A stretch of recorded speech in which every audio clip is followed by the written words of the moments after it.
Are you Invictus? Clint, are you Invictus? Are you Invictus? What does it mean? You know, when I started the Invictus Mind podcast, my goal was to unite a bunch of people who had a similar ideology or similar characteristic traits. Invictus means unconquerable. It's an old Greek word for it means unconquerable. Unconquerable. Honestly, just be totally honest, it was a new concept to me. I had to Google it when you sent it to me. But yeah, I do my best. Tell me about what the show. What is your audience looking for? Tell me. This is your first time here. This is the #1 program dedicated to helping individuals maximize their potential and truly become unconquerable. Here we have discussions about what it takes and what it means to experience and magnify political freedom, financial freedom, and spiritual freedom. Yes, I would absolutely say that. I'm going to keep getting up, right? And I keep getting up and I keep pushing forward. And that's the type of mindset that you need to have. I never lose hope. I never lose faith. My mindset has always been, if I want something, I don't give up. So let me tell you what is the #1 issue when it comes to being unconquerable. Okay. And the #1 word you have to think about here is not intelligence, not savvy, not strength, none of those things. The #1 thing is resilience. You know I'm Invictus, come on. All right, I'm Invictus AF. Well, May I have an initiation question for my tribe? Okay. Are you Invictus? I believe I am. So yes, I agree. I am Invictus. I totally agree, man. And I think that if there's anybody on this planet that's unconquerable, it's probably me. I am not the type to take orders, and I am definitely in a position that I can stand up for myself right now. So.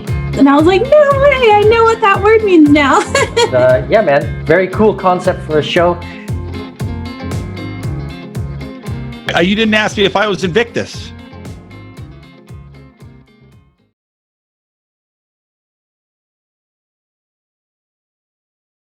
Well, hello, everyone. Welcome to another episode of the Invictus Mind. This is your host, Mike Corbell. Of course, this is the #1 show that is dedicated to finding and enhancing your own political freedom, financial freedom, and spiritual freedom. Today, I have with me a person who I found to be very interesting, informative, and according to her profile, has great energy, which is always good. We don't want to bore the listeners on this show, and we would like you to come back and help us grow. So please share this program with 3 of your friends. And as always, you can find us at any of your favorite platforms for podcasting and as well as on YouTube. Of course, if you're watching this, you already know that. All right. Well, I had a brief conversation with our guest today, so she isn't coming into this blind. I do believe that this conversation will not only be helpful to myself in building my own presence, but anyone paying attention should walk away having become more informed about marketing, business, and creating an online presence. I'll let her share her story briefly, but her tale goes back to the days of MySpace, which, if anyone doesn't remember, was a primary social media website people used before platforms like Facebook, LinkedIn, and Twitter exploded onto the scene and dominated the market. After graduating from Indiana University with a degree in elementary education, her job search led her to discover a question on an application asking if she had ever managed an online community. At that moment, she realized there was something developing in a technological field, and her professional ambitions took a turn. Fast forward today, and now she uses her teaching skills to help small businesses and sales consultants use platforms like LinkedIn to grow their business. She guides her clients with tips on how to stay top of mind and to be unforgettable to your network in 100 days. Please help me welcome to the show, Shiley Hickaman. You got my first name right. I love it. Hi. Thank you, Michael. Yes, I'm Shiley Hickaman from yoursocialmediasherpa.com. You're amazing. That was so lovely. Thanks for having me on your show. That is exactly what I do. Be unforgettable in 100 days. Well, you're quite well. I can already tell that you're an unforgettable kind of character. So yes, for better or for worse, this is who I am. And this is it. And you know what? I'll take the perks that come with it. I'll take the challenges that come with it. And I am me, and I'm there. So thanks for having me. All right. Well, great. So we're going to do a little something different on this show for my audience. Okay, let's go. So, I really like the name of your website. It's called the Social Media Sherpa. Your Social Media Sherpa, yes. There you go. And as opposed to a coach or a guru or a training mentor, use the word Sherpa. Is it just because of the clever language, or is there a history behind that? Oh, there is a history. So I saw we have a mutual friend on LinkedIn, Catherine Johns, who gave me this name a few years ago. She said, so my background's in education, And originally I was like, oh, you're social media tutor, you're social media teacher. And I was like, oh, wait, that's not like people. She was like, people do not like those words. They don't want to feel like they're in school anymore. I had other clients tell me like, take away any reference of school, because my background is in education. So I come at it from like an education perspective, but a lot of people use the word coach and consultant or whatever. And like, it is what it is. But that's how it happened. She was like, I hate your business name. You should change it to Sherpa. She's very direct like that. She's wonderful.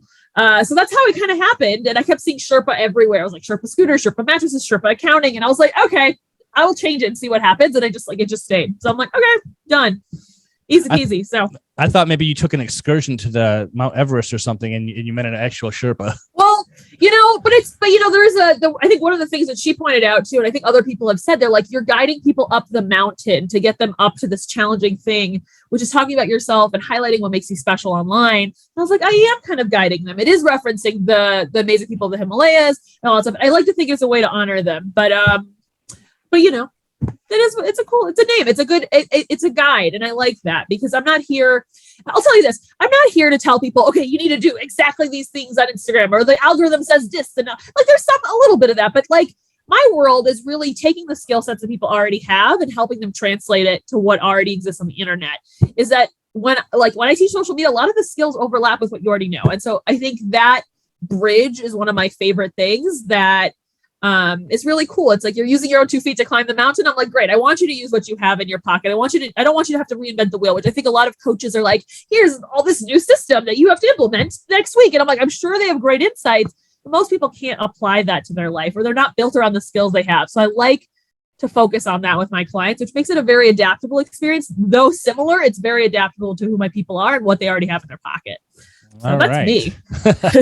Well, so I've never climbed the Himalaya mountains, never been to Mount Everest. The only mountain I've climbed or kind of climbed was Mount Rainier in Washington State. Oh, I can't say I went to the peak. I climbed, as far as I can without any gear.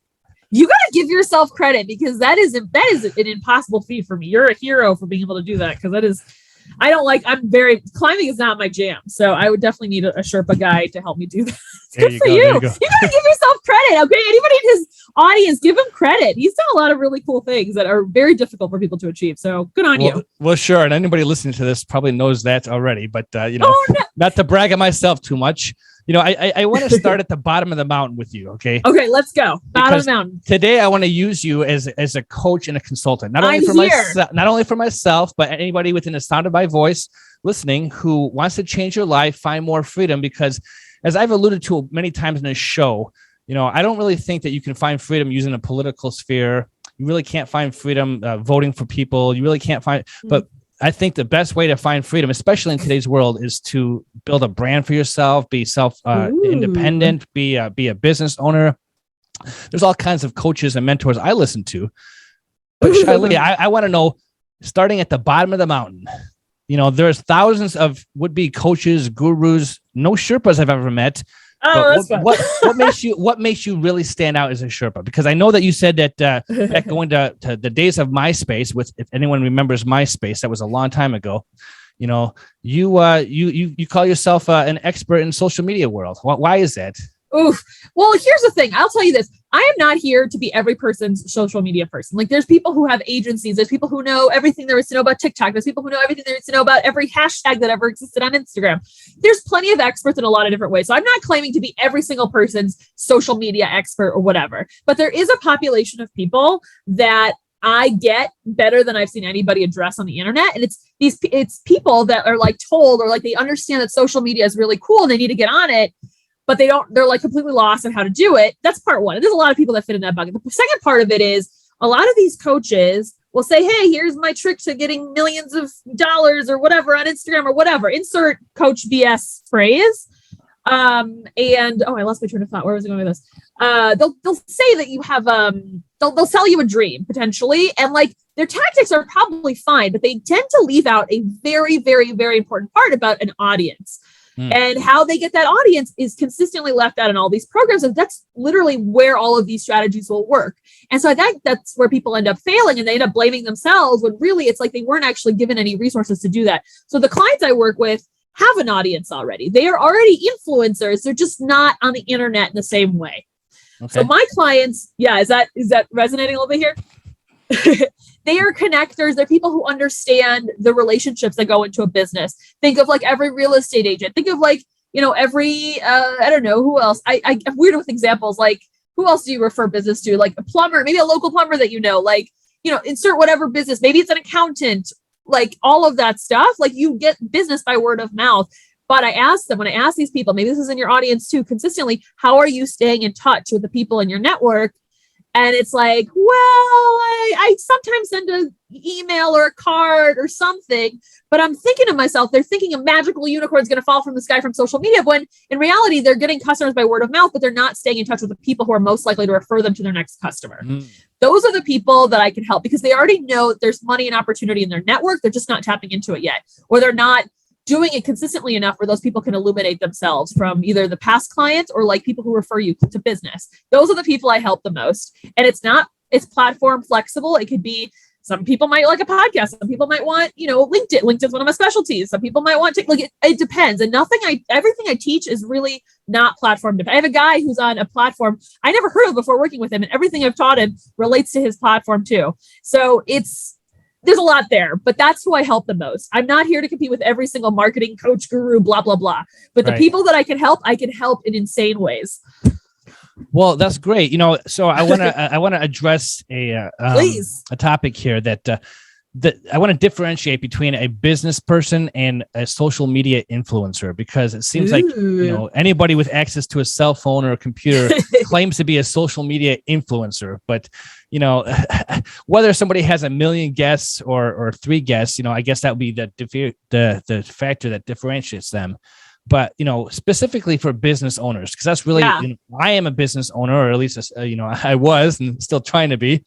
And it's not easy. It's hard. I wouldn't even say it. It's not easy. Every day is different. Right. And although my podcast has a lot of different topics on it, my background is actually in financial services.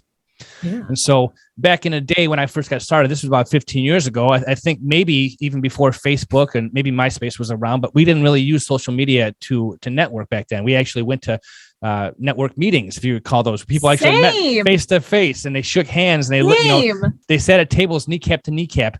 And since 2020, that whole entire world has changed. Yeah. Now everybody is going digital. Everything is going on social media or online somehow, some way. But yet, again, there's a difference between a social media influencer, quote unquote, and somebody who has a business and who wants to spread their message and continue to get their clients that way. Yeah. I think that's what I'll tell you is that I think social media influencers don't necessarily know how to run businesses, which is probably why a lot of influencers are getting exploited by brands right now. Mm-hmm. So like, I got $100 to make a post. I'm like, yeah, but you just saved them like $5,000 on having to hire a production team to make a video that they can now use forever. And like for them, it's like, I made $100. They've never run a business before. I think you see that a whole lot more. So influencers with business skills, not very common. Now business people with social media skills, also not great, but the relationship skills will completely outweigh everything because let's say you worked with people 5 years ago and they're friends with you on LinkedIn and they see a message from you. If they love and adore you, they're going to read that and be like, oh yeah, my friend Michael, I haven't seen you in a while. Oh, right. You're doing a show. Interesting. You have a lot easier opportunity to get them to jump in on board. So, and I think that's the thing that they are missing on leveraging, because that's the hardest part is the building the one-on-one relationships. Like you were talking about, my business literally started because I pitched social media services at a BNI meeting, which is exactly the networking events you're talking about. Right. Mm-hmm. But how do you stay in touch with those people? There's somebody that I could have met at a networking event 4 years ago that's connected with me on LinkedIn who still gets messages from me or still sees me showing up on the internet. Granted, I don't know if they're going to be my next big client, but I get to know them better because they see me showing up on a regular basis, which that's the thing that they're missing out on, is that you don't get that natural bumping into you experience. It makes people think of you more often and more regularly, and ideally in a positive way. So I think that's the thing to leverage if you're a business owner. Very big difference there in terms of business owner and influencer, but they can learn something from one another for sure. Well, so they say that the number one thing to do as a business person is to stay in business, right? And one of my mentors said that if you want to retain your clients, it's all about how many exposures you get with that client. So back in the day, we used to have email marketing formats where every week you send out a letter to your clients, newsletters and things. So they remember you. Great. It's still good. It's still good to this day. I promise. Yes. And so as I was asking for some coaching tips on you, Yeah. I'm looking at What do you want to know? some of the failures that I've done. Number one, obviously, with podcasting and social media and email, it's all about building a funnel, right?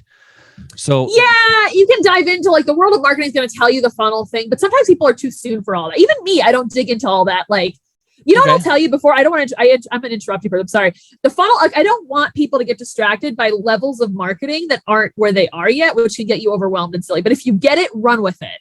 But not every person needs to dive into how everything about funnels work, but there is a point to learn about funnels. But anyway, sorry, interrupt. Continue. I am curious what you're going to say. Well, so as you said that, I want to start from the very beginning. Like I said, the bottom of the mountain. What's the bottom of the mountain? Yes. The bottom of the mountain is, okay, I'm starting a business. Yeah. Now, obviously, you can say, how many different ways can I start that? I have to define my niche, who my clients are, what my service is, all that kind of stuff.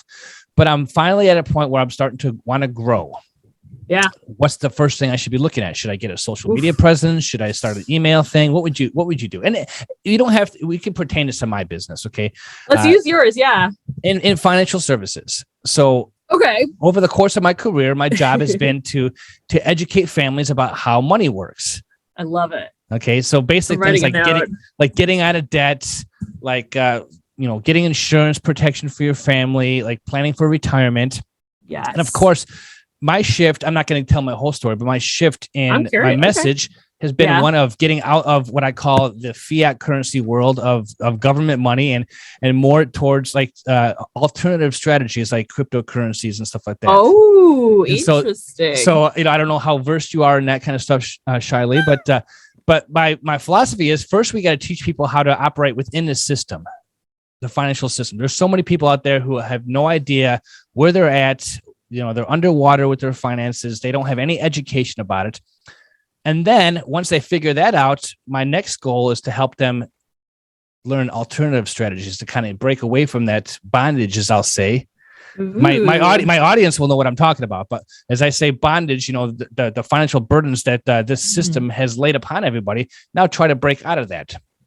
So what we've used in the past, and I'm not shy to talk about this, is because it was a strength of our particular financial services company. We used a multi-level marketing strategy. Oh, that's dangerous. Oh, I think I saw you had a 2-hour episode on MLMs.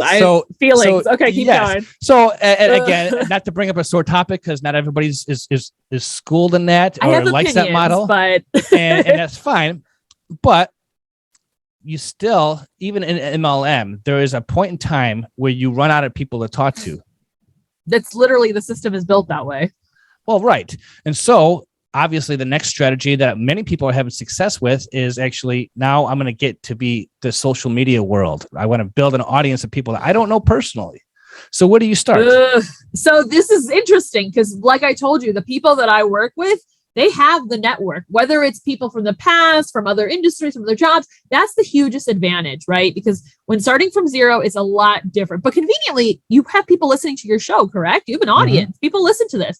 That is your first group. Now, right now, where are these people? Where are you most in touch with these people? Do you text them? Do you have an email? Do you have Insta? Like, where, if they're looking for updates on your show, how are they getting that information?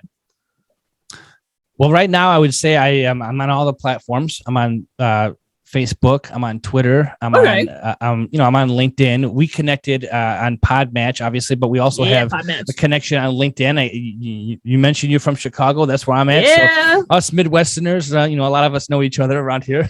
Especially it's a tiny little world. And so I guess my first challenge would be addressing what is I want to do with my show. Potentially what you want to do with your show. I'm less worried about that. The reason I ask you this question is because where you have your relationships, if you're not feeding those people that are your main people first, look, you could get an audience a million ways. Someone can tell you how to blow up a YouTube video. Someone can tell you how to blow up, you can pay ads. There's a million strategies that somebody can give you tomorrow. But the first thing I always want people to do is how do you make sure you're sticking with your people and giving them information they need? For example, I have what are they called? Lead magnets. You get people on an email list, but then I give tips every other week for how to do social media in a light, fun, easy way, right? So that people see me and they're in touch with what I'm up to. Granted, not every person's going to see my posts on LinkedIn all the time. Not every person's going to see any tweet that I put out, and I'm not expecting it, and that's fine. But if you have a group of people, you could probably think of a bunch of people that listen to this show. Where are you staying in touch with them consistently? That's their spot. Have you invited them to all the platforms? do you know the best people are on your Instagram? Like, where are the people that are your like really hardcore fans? Like, how are they like where are you reaching these people the most? Well, I would probably say on Facebook and Twitter right now. Got it. So you feel like, are the people that you know are listening, are they following you on Facebook and Twitter? I would hope all so. Following you? I Have you asked them to follow you on those platforms? Most of my shows, I ask them to follow me. Yes. Great. Because like that's a different. So this is why I say this. This is the same strategy I teach every client is like you want to match the eyeballs that matter most to the information you put out. I usually say email marketing is like weirdly amazing because Twitter could kick you off tomorrow. Facebook, all these platforms could kick you off tomorrow, which an email marketer illuminated this to me. And I was like, oh yeah, you're right. That's kind of scary. I love emails, but if those are your two biggest things, like make sure that all of your favorite people are following you on those platforms so they see your updates. Because if they're not seeing your stuff regularly, they can't tell a friend, like, you gotta listen to Michael's podcast, it's so good. So if they are following you, great. If they're not following you, this is your message, listeners, wherever you are in the sky. Follow those channels, because that's where you get the updates from Michael. They're expecting some regular thing from you. That's one nugget. The other nugget, because probably not every person listening to the show is going to listen to it. I mean, some people might listen to every episode. Some people might not listen to every episode. Mm-hmm. So the next thing, and I think you do this pretty good. I think other podcasters have this problem, is making sure that whatever you put out, the information that's most important or the most hooky needs to be as close to the beginning as possible. So if it's a video, like the first few clips need to be something that pulls me in. The title needs to be something that pulls me in. I don't know. I'm not a podcasting expert. So unless someone else taught you this, then listen to them. But I guess other podcasters do this too, where they put the show number at the beginning of the show title. Maybe that's like an official thing. So I'm looking at a lot of shows, they all do it, where it's like a number. But like the title, I've had other shows where they put like the first name as like the first thing they say. You want to pull out like, what is the thing that they're going to leave with? So if there's a nugget from my show, they're like, oh, everyone's going to love this thing that Shiley said. How can you make that as high as possible and where they're going to read so that they want to continue to read more? Because that might be the first missed opportunities, that you might have fans that aren't diving as deep because they don't know what makes, like, why they need to listen to every episode. I'm trying to find, I was just looking at your show. What do you think of this? Does this give you some nuggets, a few little things to sprinkle in? Feed your people first. That's always my go-to. Well, you have to have a hook. And I agree with that, because the attention span of most people is about 30 seconds. It's getting worse. TikTok. I feel like I'm blaming TikTok. So 10 or 15, if people are not interested or intrigued by what your message is in the first 10 to 15 seconds, then, you have lots of competition out there and people are just going to switch off right away. And I like it. You're actually pretty good. I just looked at your shows, like True Crime Exposed, The Way, Find Your Coach and Go. Is MLM an entrepreneurial venture? Like, that's juicy. So actually, I'm going to give you a compliment on that, because that is a really good thing. Actually, you do this pretty well. This is something I find with other shows. So I should really just say this is a compliment to you. You do start with their names, which is probably somewhat important. But if I don't know who Miles is, the title is helpful. But if I don't know who they are, it's a little bit trickier. Telling you stories about overcoming learning disabilities. Okay, I've had some learning disabilities too. Like, that actually hooked me in pretty well. But I like that you have details. So the more you make that obvious in your post, the better. And I haven't looked at all your channels, but that is a thing that people miss so often. So giving you credit. All right. So, and I've had some mentoring. I'm part of a network of entrepreneurs. And, so I think that for those listening, we want to get as many ideas as possible, right? Yes. Some are more effective than others. But more importantly, I think I'm going to go back to that word that I don't know if we were recording when we talked about this, the consistency of the message, though. It's huge. It's so huge. Because you want to know more? Yeah. Well, yeah, and I'm going to apologize in public to my listeners here, because when I first started the show, I had a routine of having a show every single week. My excuse was there was a lockdown. I couldn't go anywhere, so I might as well start podcasts, and I was able to have a show every week. But since that time, life has begun again, and life's gotten away. And honestly, Shiley, I'm in a process of kind of uplifting my whole family and finding a place to live. So there's that whole story right there. So again, life to my listeners, I have not been consistent, but once I figured all that mess out, that's where I want to go to. I like it. And having that exposure whether on a weekly basis or a couple times a week. But I also want to add to that social media. I want to shift a little bit away from podcasting, Shyla, as you're not a podcast expert, because what I've learned in podcasting world is that sometimes a podcaster and social media, they're not always going to be the same market, the same people listening. So it's tricky. There has to be a different strategy for social media as opposed to just marketing. Would you agree with that? Probably. I wrote a blog about like how podcasters should do their own marketing. It's tricky. Podcasting, you have to do audio, you have to do editing, you have to do recording, you have to like have a relationship with Anchor or whatever company you're using, and you have to find the guests, and then you have to write shows and prepare. It's a lot. So I'm giving you credit. Podcasting is a hard skill. So good for you for having a show. Well, thank you. Also, I want to say this: don't feel pressure. Like, don't feel like you're required to do a certain amount, right? Like, if one a week is hard, look, somebody's going to say you have to do it this many because this is what's important. Don't feel like you have to do it. Consistency could be, I don't know, once a month isn't a ton, but it could also be once a month, and giving yourself credit for keeping to that is also not a bad thing. But anyway, yeah, there's some differences there. There's some differences, but there's some correlations. Okay, well, so let's talk about people who want to be on social media as a business owner who may not be a podcaster, but want to grow their business strictly using social media, because that is your forte, is it not?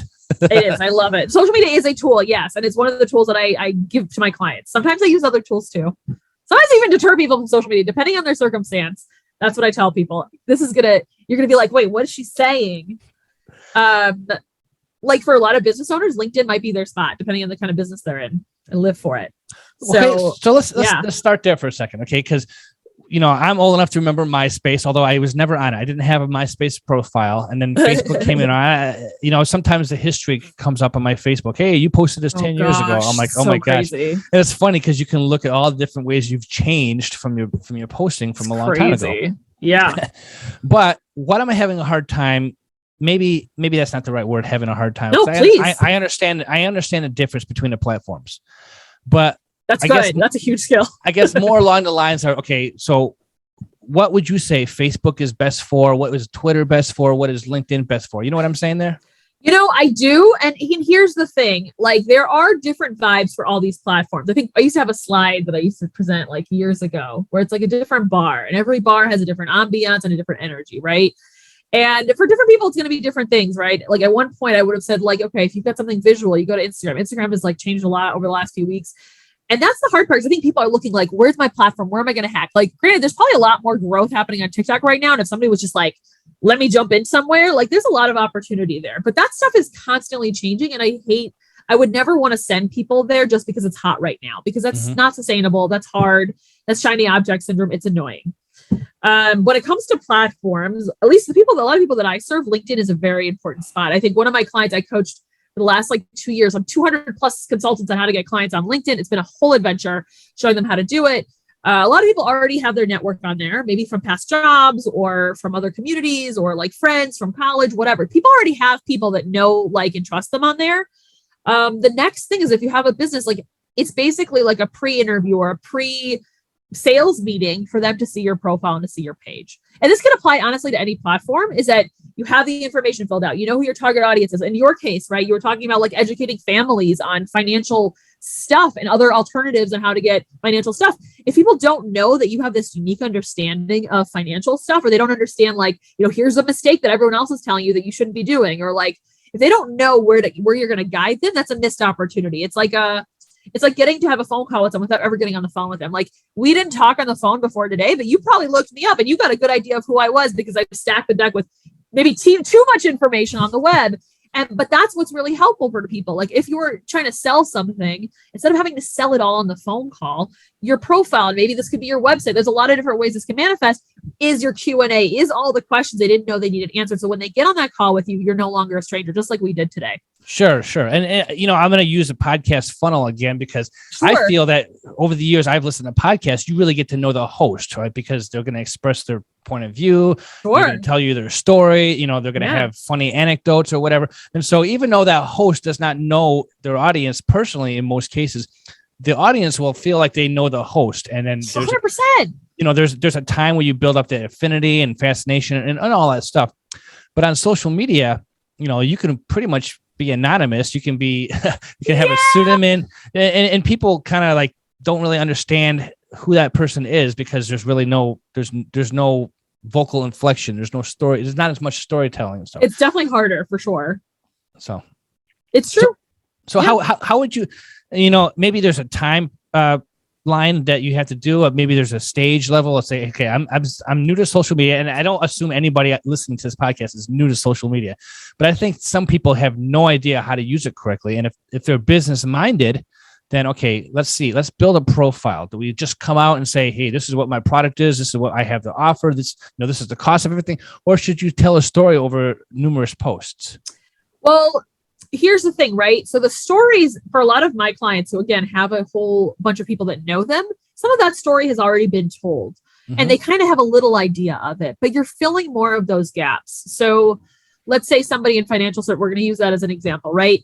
They're going to you have the profile. Maybe it's not great at first, but over time, it should give people a clear indication of the really unique angle that you have, which is actually really good when we're talking about niching earlier. Like you might not know a niche, but maybe there's a unique angle in which you come at your industry. That's a great place to start of like, here's what the industry sucks at and here's why I'm doing it differently, which I think you kind of alluded that you have a unique edge. That's one piece of the puzzle. The second piece of the puzzle, if you have those connections already on there as a base, LinkedIn has some like unique chances for you to get seen by more people. The content you put out will matter. So it's that story you tell. It's like, what are the tips? Like I have a item on my website that's like, get all the content ideas you need for the whole year. And it asks like 10 or 15 questions that can feed your content. So maybe it's a story about why did you get into financial services?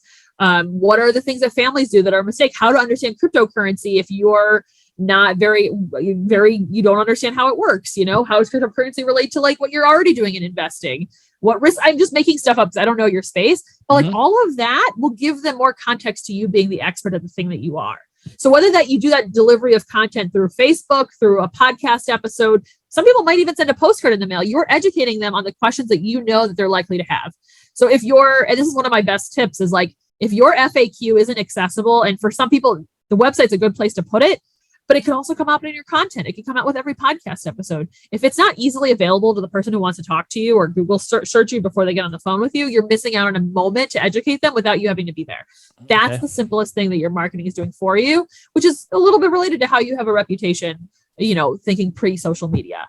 It's all the same. Just people don't know. They don't know. And that's why I like to bridge the gap for them. So reactions. So do you think that it's is important to be on as many platforms as possible, or should you focus on only one? How would you advise somebody to do that? I like focus because I don't want my clients to get distracted by too many things. Now, granted, I have a client who is a machine and she can post. I think she's in her late 60s. She is incredible. She's posted all over the place. I told her, I'm like, you don't have to be everywhere. She is an administrative pushing button machine and she's got everything adapted to every platform. And that's amazing, but I don't expect everyone to be like her. She's phenomenal. It doesn't always help you to be everywhere because you're stretching your time thin. I always love a good email list, some sort of web page of some sort, whether it's yours or on another platform, always a good thing to have. I think a lot of people will say, oh, don't go past like 2 or something like that. Again, I'm here for a second. I'm just having allergies. Some people say 2 is a good amount to focus on because I don't want people to get too distracted in too many areas. It's not always the best thing. For some companies, you probably want to have at minimum. Actually, I'll tell you one of my hacks. At minimum, I say if you want to capture your name on every profile and at least put a blurb to direct people to where you want them to follow, that's actually not a bad thing. I call it like a showcase page. It's almost like a mini website for you that redirects them to where you want to go. Also, if the press tags you, they can tag those accounts. I always tell people to do that at minimum, at least so they have some potential, because then 5-10 years later, if you're me, you have all these followers that came onto the platform later that are like, oh, I know Michael, let me go follow, which is how I have a good following on Twitter, on TikTok, on Quora. Like, because I was on there super early before anyone knew about it. I was on TikTok like before it became TikTok in 2016, and I had an account forever ago. So any friend that came after me saw that I was on there and followed me. So that's like a little hack. So I don't say don't be everywhere if you don't need to be, because it's a lot of work, and I don't want people to over prioritize spending too much time on social media when they don't need to be. But if you can have the information published somewhere, that is going to be a huge advantage for you moving forward as a base. Sure. I'm getting to the point where I'm going to hire my daughter or my wife to start posting all my stuff because I don't have the time to do that. But it's a time suck. It's hard. Yeah, well, so and if you don't know why it's worth it, it's not. Then it really is a time suck, which is why I like to make sure they understand the business result. Because if your referral network, who you know is going to bring your next client, sees your stuff on a regular basis and enjoys it and learns from it, that's where you know there's an opportunity. I don't think I would guess most social media managers don't know how to explain that. So okay, that's how it's valuable. But nobody knows how to say that. They know how to. So social media managers are administrative. So keep that in mind. They're not necessarily strategists. They can do a task.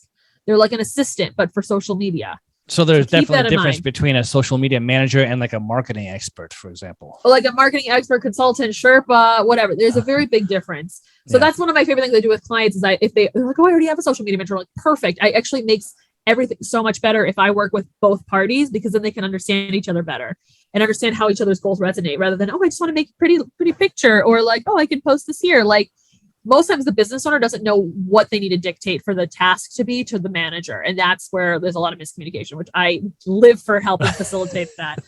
All right. Anyway. Well, you seem like very, very excited. And, as I was reading your profile, kind of getting to know you a little bit, you have a background. You went to college to be an educator. Yeah. I'm still doing it. I'm just doing it for mostly adults at this point. So you never pursued a career in teaching, or did you? So here's what it is. When I got out of college, I was like, what do I do with myself, as every college student does? And I started teaching so I know you talk about religion or spirituality or something a little bit. I teach a lot in the Jewish community. Okay. So I did that for a while. Then I subbed for a while. And as I was subbing, people were asking me to do social media. But I also passively, occasionally the right family comes along. I don't have a big marketing plan for this.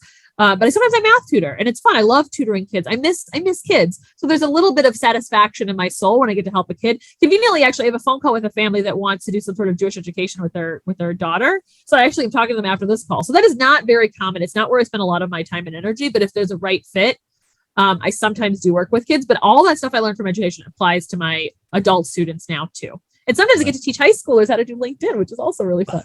So it blends. I've been on this, for lack of a better word, tirade against the educational system in this country. It's complicated. It's a mess. It's not. I hope you say it's not the teachers, because the institutions are a mess. But again, this is a whole other topic. Oh, I wouldn't blame teachers in my career. In my career, I've had numerous really good teachers that are really amazing. That I really thought were good at what they did, and I wish that.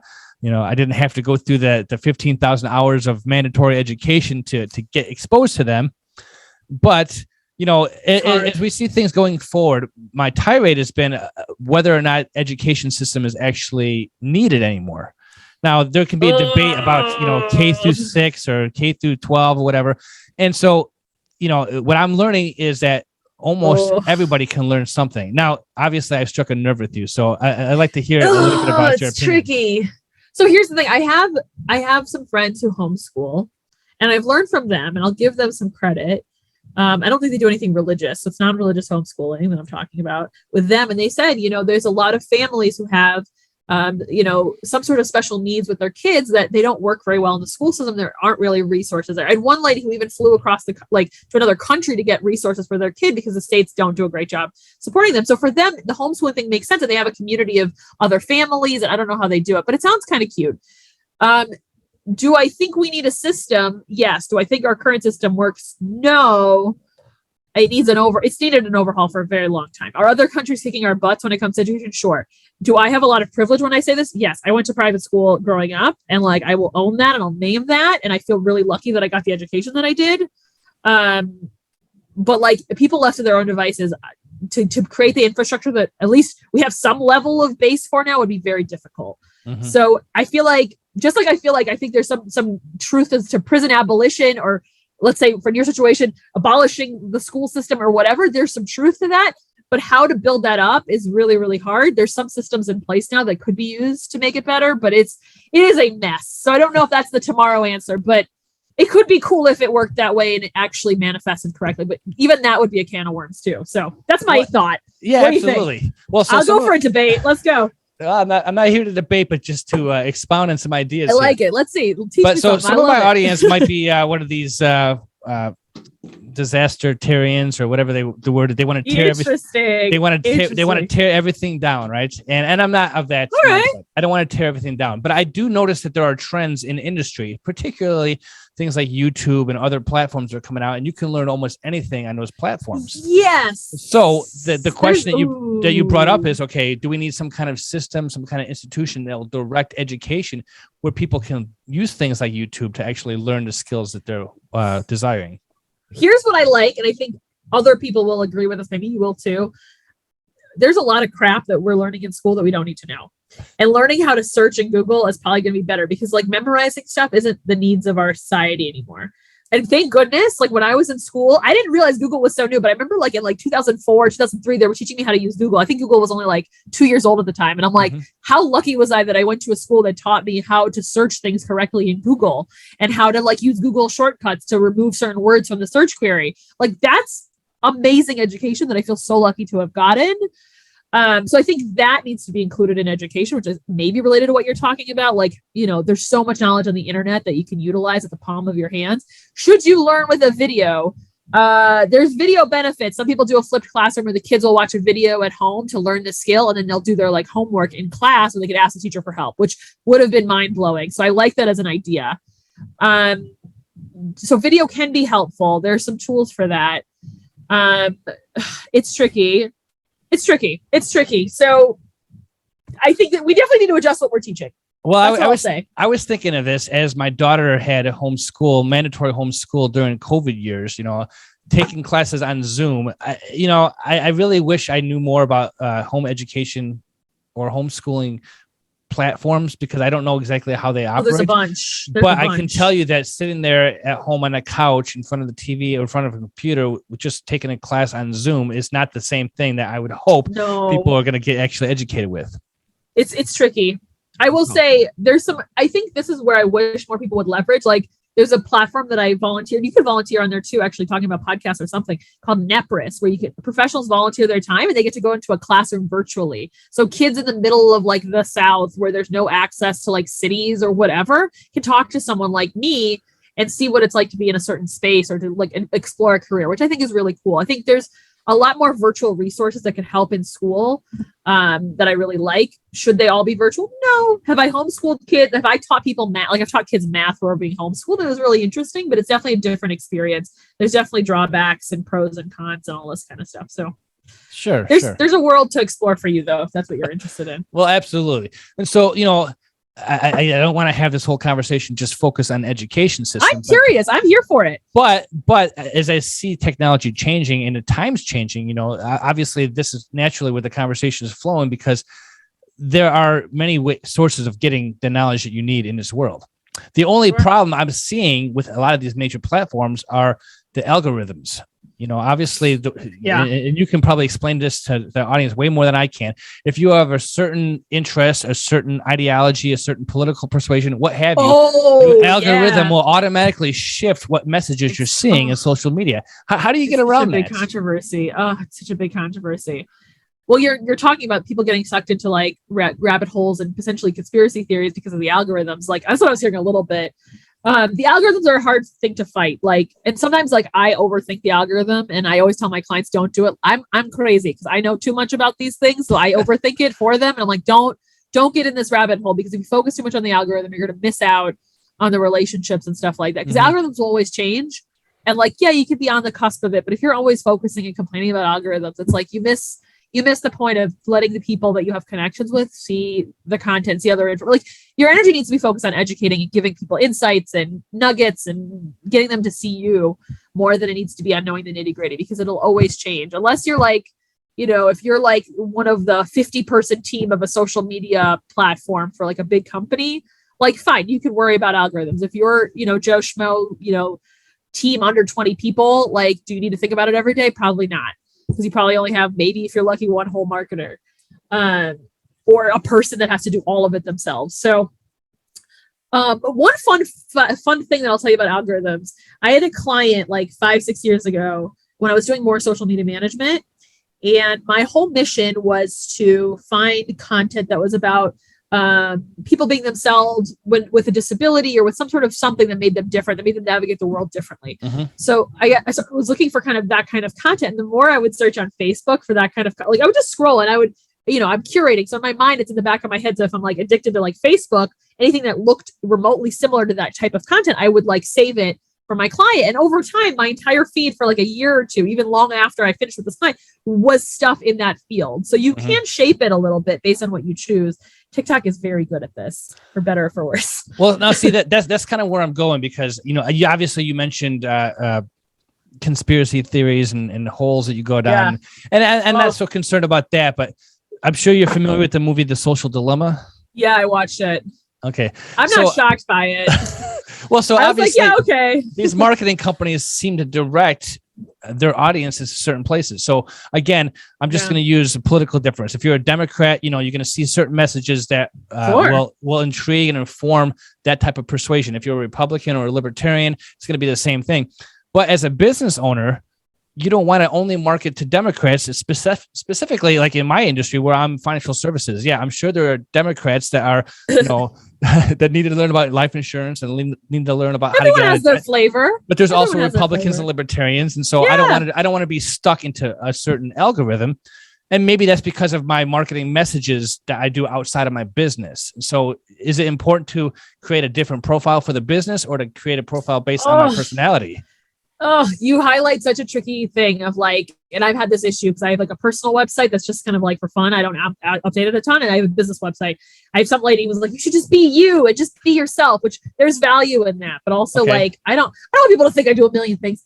The personality thing you're hitting at though is so real, because sometimes they're going to be choosing you. They have a million choices of financial people. And maybe you are I'm going to use an example. Maybe you're the libertarian financial advisor who understands the values of libertarians better than other people. Like, you don't have to be everything for everybody. And in a way, like, the more you share about who you are, hopefully it'll maybe could deter the wrong people, but it can also make the right people say, oh, Michael's just like me. He gets me. He's my person, right? Or he also has similar political beliefs. He also, wants to shake up the system. And that can trigger more people to feel connected with you, right? They say this, actually, it's another slide from a presentation I don't do anymore, but it's like, I was like, look at this golf course. What's happening here? And there's people playing golf. It's like, and then one person goes, networking. I was like, yes.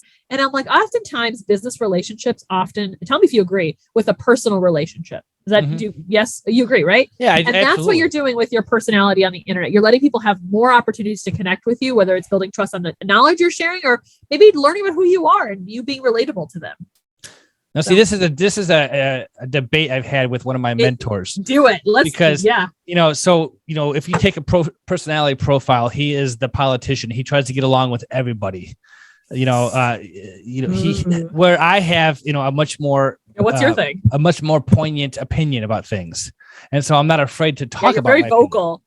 So what I'm saying is, like, he would always coach me, you shouldn't say this and that about the government because you're going to turn off a certain section, a certain portion of your clients, or you shouldn't say this about spiritual things because you're going to turn off a certain portion of your potential clients. And I'm like, you know what? Just like you said, I want to find clients that identify with me, that like me, that kind of agree with me, because in my opinion, those clients would be much easier to work with than trying to win over somebody who I completely am in opposition to in any number of ideologies. Yes. This was actually a debate that I had on LinkedIn. I wonder if you were a part of that thing, because somebody else was saying some similar things. They were a little bit more like angry and I think pissed about it than I think you're coming off right now. You're pretty chill about how you're communicating this, which I appreciate because it's delicate. You're right. And I had this issue with someone else. I did a show like a year ago, one of my early maybe 2 years ago now. And this person also like wasn't scared to share their opinion. He was like, here's how I feel. Here's who I think is wrong. He said some things that were maybe like a little bit sexist as well. And he's like, I don't want to feel silence, or I don't want to feel this. And where I want you to appreciate your politician type friend is that you have to know whose opinion matters to you, right? Because if you don't care about people that you're going to offend, fine. But if you start being so, if you're someone so, and I'm thinking the worst case scenario, someone's such an asshole that even the people that they're most like is going to be pissed off and deterred, you have to think about who matters to you. And if you want, like, if anything, think of a certain person in your network that like maybe you have a different opinion about something. Like if you posted that opinion in full force, would they want to listen to you? No, but maybe they're important to you that you don't want to piss them off. Sure. You want to keep that person in mind. So you have to know who matters to you and who doesn't. And that's something that maybe is a lesson to take from your friend, but keep that in mind, right?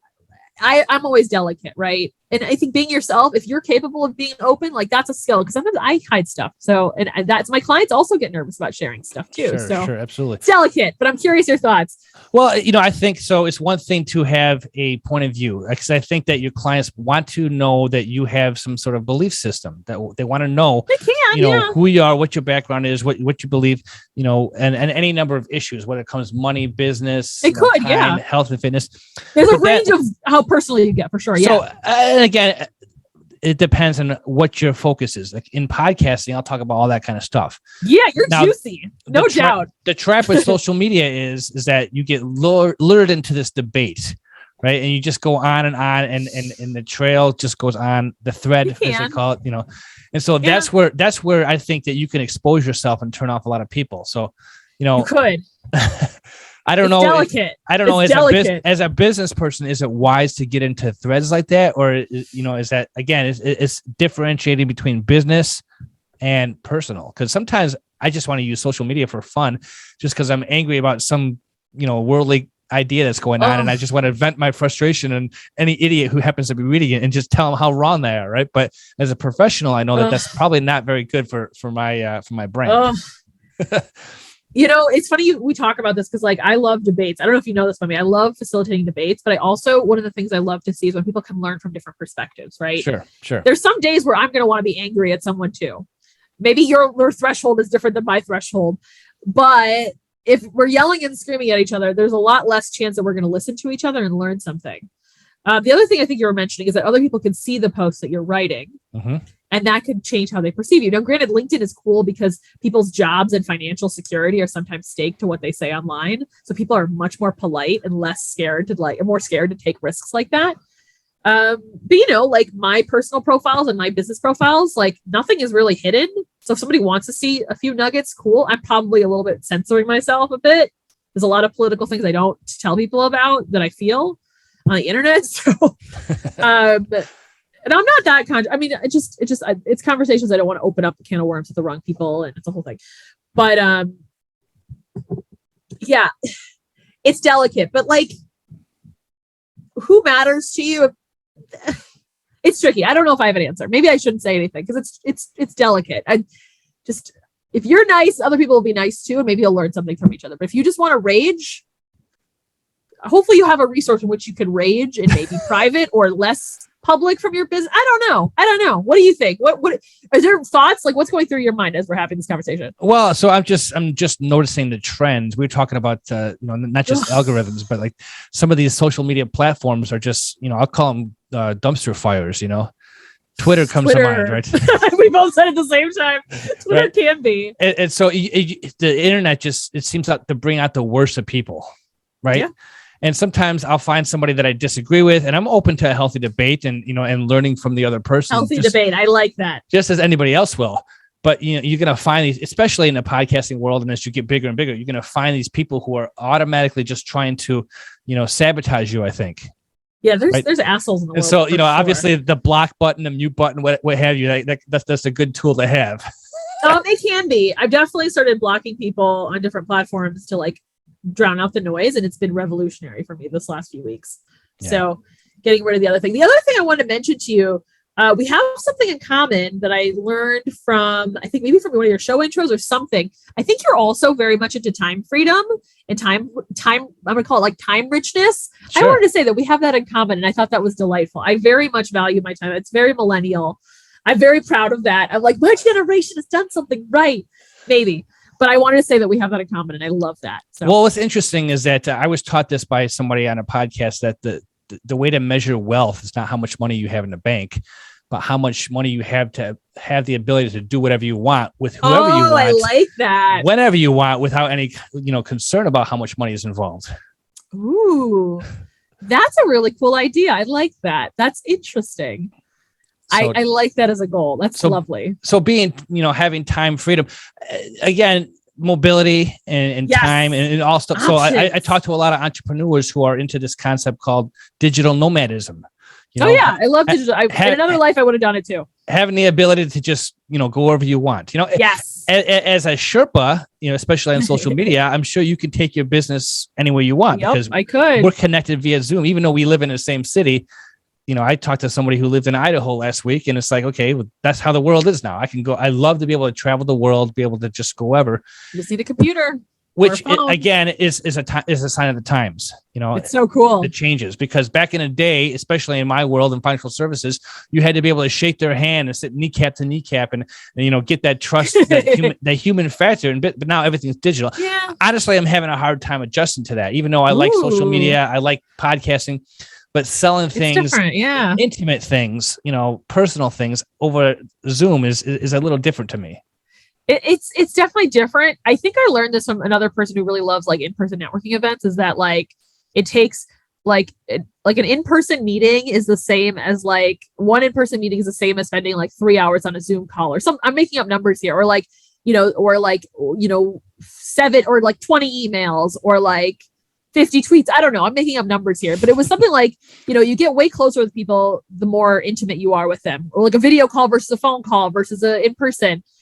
And some people are probably still doing the in-person thing, but the other thing is that like you have the ability now to give people the information before that in-person meeting. I think that didn't really exist. Maybe you have brochures that didn't exist before. Mm-hmm. And now people have context at their fingertips while they're talking to you. That I could be looking stuff up online right now if I'm having a sales call with you and be like, oh, okay, yeah, this is what you're talking about, which is kind of cool. The other thing that might be fun for you is that maybe you have clips from podcast episodes that are like, oh, you have this problem in your financial situation. Here's a video where I explain to you how to solve that problem. You can give that to someone. And now who's their like dream expert? It's you, because you've now taught them something digitally before they ever got on the phone with you. I think that's the magic. And you can even integrate those two worlds together for all I know. Does that give you something to chew on? I'm curious your reaction. Well, yeah, absolutely. I'm just listening here because I'm one of these guys that takes all kinds of ideas from all over the place, and I weigh them and I measure them, and I'll try them out. And that's why I've crafted this show to fit a bunch of different topics and ideologies, because I'm all about living life to the fullest. Beautiful. I call my show the Invictus Mind. If you're not familiar with the word Invictus, it means unconquerable. It means that no matter what challenges come my way, I'm going to find a way to get through them, to blow them up, to go over them, go around them, whatever happens. I'm resilient, and I'm not going to ever give up. And that's the message I want to bring to people. Yes. So why I invite somebody like you on the show is because, if somebody's interested not only in talking about financial services or whatever, being free and independent, being that unconquerable soul, having skills such as you bring to the table, I think is very beneficial in the future. Yeah. So that's good to know. I love that. And you too. People, I'm going to echo this other aspect, right? You're talking about financial stuff. Like, there's so many people who don't understand this stuff, including me many years ago. I had no clue how this stuff worked. And I remember being like 20 years old. Someone's like, you should open a credit card immediately. And I was like, I don't know. And like, I knew I was going to get a Victoria's Secret one because Victoria's Secret was all the rage. What was it? I'm 30 now. I'm almost 31. I was like, so what is it? 12 years ago? I was like, okay, I got to get one immediately. But I think that worked out well for me because I made that decision. But like, then another guy was like, oh, put $20 a month into your IRA when we were like, 18, 19 years old. I was working at Jamba Juice making smoothies. I was like, why would you put $20 away? And he's like, compound interest. I'm like, what is that? No idea. And I'm like, that's why they tell people when you're young to start putting this money away, because it becomes so huge, down the line. So I've spent a lot of the last like 4 or 5 years learning about this kind of stuff. Like, I love these like, ETFs on ETFs and index funds. Mm-hmm. Loving those. I'm playing with those. I have a Fidelity account. Do you know YNAB? That's a great tool. Have you heard of YNAB? I haven't heard of that. Oh my gosh. Okay, it's called. Is it a robo dealer, as they say? No. I don't use any of those.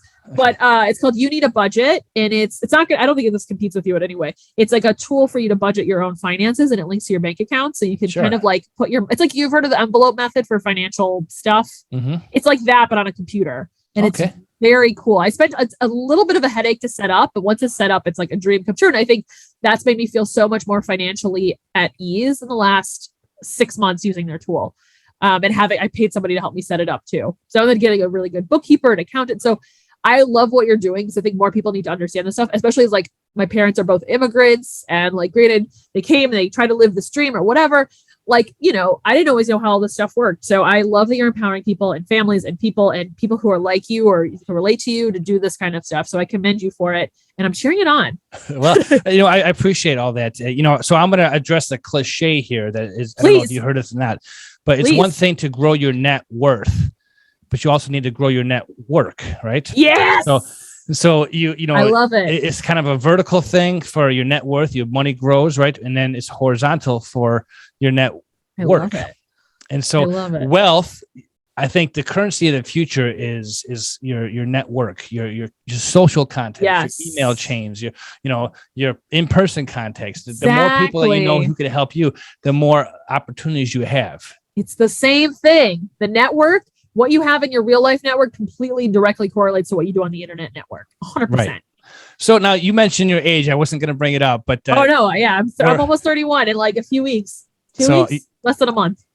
Well, I graduated high school in 1995. I'll tell you how. Yeah, we're close enough. We're close enough. I don't know. You can be a millennial. I'm like, shoot. What I'm noticing is that all these different platforms coming out now. Yeah.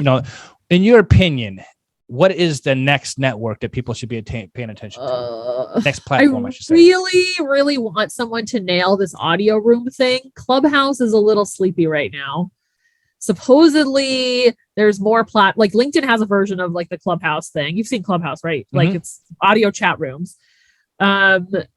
That exists. Twitter has one. I'm not excited about it. Periscope is long gone, but I loved live streaming on Periscope. Like, I'm waiting for someone to dominate the live streaming space. TikTok has some stuff on there, but they haven't really won the battle. A little bit. They're like, okay, I don't mind their live streams as much. LinkedIn Live is a little bit messy. If LinkedIn audio rooms could really get like good and easily accessible, which LinkedIn is really kind of like slow with their technology growth. That could be really cool. Is that a battle I want to fight today, or I'd recommend people fight today? No.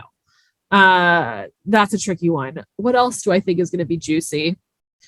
I'm on a lot of platforms whenever they come out just to see what happens. Yeah, right. TikTok is amazing right now. I live for it. So it's research. It's research. I'm there for multiple hours a day for research purposes. That's what I tell everybody. Research. All right. Well, I'll take your word for it. Take my way. I'm not addicted. It's research. It's my joke. It's my little. Well, it's also your career as a Sherpa. So I have an excuse. It's validated. It's been approved. Michael says it's okay, so I'm like, well, Shiley, it's been about an hour here, and I'm here for it. I want to respect your time. I really appreciate the conversation. You're the kind of person, and I love your energy. That's what I talked about at the beginning. So thank you. This is the kind of conversation that it's if you were just a fly on the wall, it'd be entertaining. So as much good. I'm here for it. You want to do it again? Let's go. So I'm here for it. Well, let me ask you a question. So, I mean, we can definitely arrange that, but if people are interested in getting to know you, maybe get some, what do you call being a consultee versus a consultant? What do you call it? Somebody who just mentored from a Sherpa? Oh, Sherpie. A Sherpie. That sounds like a STD. I don't like that. It's a Sherpie. No. If somebody wanted to be a Sherpie or whatever word, where can they find client? I call them Sherpa client. Okay, so you go to yoursocialmediasherpa.com. That is the spot. I have blogs with all sorts of tips. I have YouTube videos for hours and hours of all sorts of tips. The easiest thing I always say to start, I send out a bi-weekly email with like really easy social media tips that can apply for anybody, even if you're like a ground, I don't know, like at zero with your social media. There's lots of good nuggets. When you do sign up, you'll see pop-ups say, get my favorite LinkedIn profiles. That will get you on that list, and you'll get my collection of like amazing LinkedIn profiles to inspire you to update your page, to make sure you show off what makes you fabulous to your prospects and refers. So that'll give you a huge collection to compare to. It's mostly businesses, but you'll also see some that are like high school students, college students, some career seekers, some really nice profiles to give you some ideas.